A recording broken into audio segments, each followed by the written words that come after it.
We needed more rest. We needed new weapons issued and old, worn-out weapons repaired. We needed troop replacements.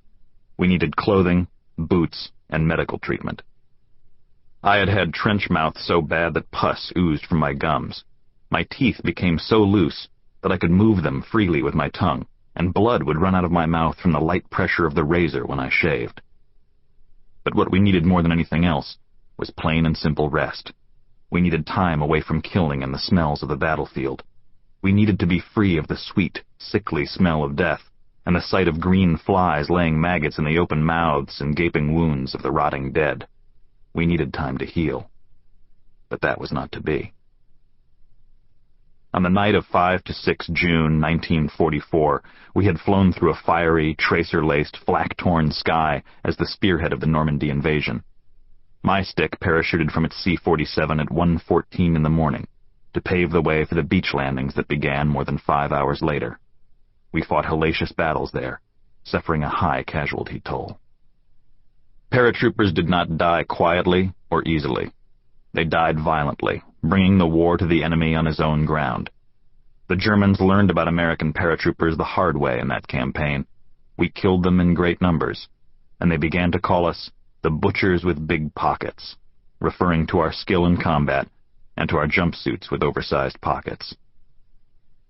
We had barely begun fitting replacements into the vacancies left by our casualties and training them to our way of fighting when we again found ourselves in marshalling areas being briefed on a new mission. We were to spearhead another invasion, this time into the Netherlands. Operation Market Garden was the brainchild of British Field Marshal Bernard Law Montgomery. It was to be a carefully coordinated airborne land attack designed to skirt around the end of the Siegfried Line, drive straight through Germany's industrial heart, the Ruhr Valley, and then onto Berlin. Operation Market, the largest airborne assault in history, was to be executed by the 1st Allied Airborne Army, made up of the American 101st and 82nd Airborne Divisions, the British 1st Parachute Division, and Poland's 1st Parachute Brigade. The plan called for us to parachute into Holland and seize and hold key bridges. The ground operation would break through the German lines and race forward to link up with the paratroopers holding the bridges, cross the Rhine, and push straight on to Berlin. For 72 days and nights, we fought constant battles, pitting man against man and man against armor. We fought our way from Eindhoven to Oosthuizen, located on a strip of land between the Waal and Lower Rhine rivers, before finally moving into positions across from Arnhem. There, British paratroopers, armed with little more than small arms and guts, lost out to crack Nazi SS armor and SS Panzer Grenadiers. The Polish 1st Parachute Brigade, which jumped in at a later date, was ambushed while descending on its drop zone, or DZ. That ambush and slaughter was made possible because a map case containing detailed maps, charts, plans, schedules, and code names fell into German hands the day of the invasion, when an English glider crashed, killing all of its occupants on impact. Operation Market Garden was a dismal and costly failure, wasting many lives and much equipment and time. Because they were bastard outfits, the military term for a unit not permanently assigned or attached to a higher field headquarters, the airborne divisions could be assigned to any command that needed their expertise. We had been used in the heaviest fighting as shock troops for Monty's 30 Corps. Our numbers were methodically decimated in battle. In the end, fewer than 50 of the 200-plus men who went into action with my unit, A Company, 506th Parachute Infantry Regiment, PIR, remained. Altogether, 2nd Platoon was barely more than a reinforced squad. The 1st Allied Airborne Army's commander, Lieutenant General Louis H. Brereton, petitioned Field Marshal Montgomery for our release several times. However, his pleas fell on deaf ears.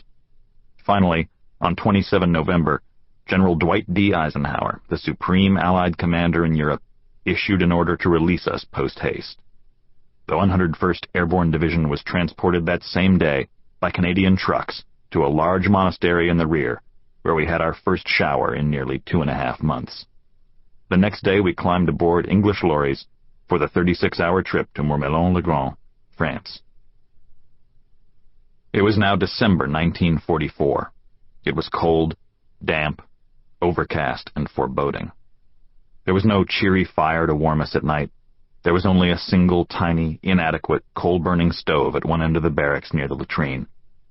Our bunk beds were made of hastily nailed-together 2x4s, which many times in the dead of night fell through or split apart, spilling startled troopers onto the cold concrete floor.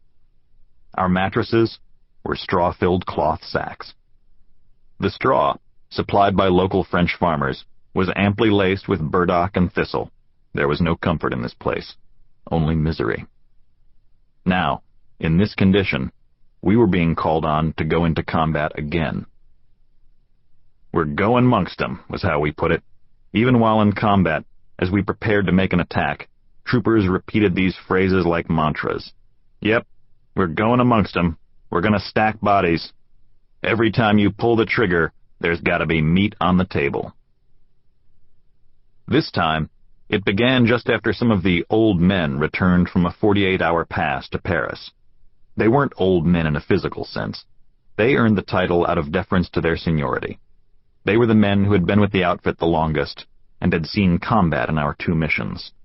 At the age of 19, I was one of the old men who had survived both operations, and I was one of those who had just returned from 2 days of hell-raising in that wonderful French city. I was sitting next to Cyber Spear, one of my best buddies, along with Harold Phillips, Leonard Benson, Don Little, and John Bilski.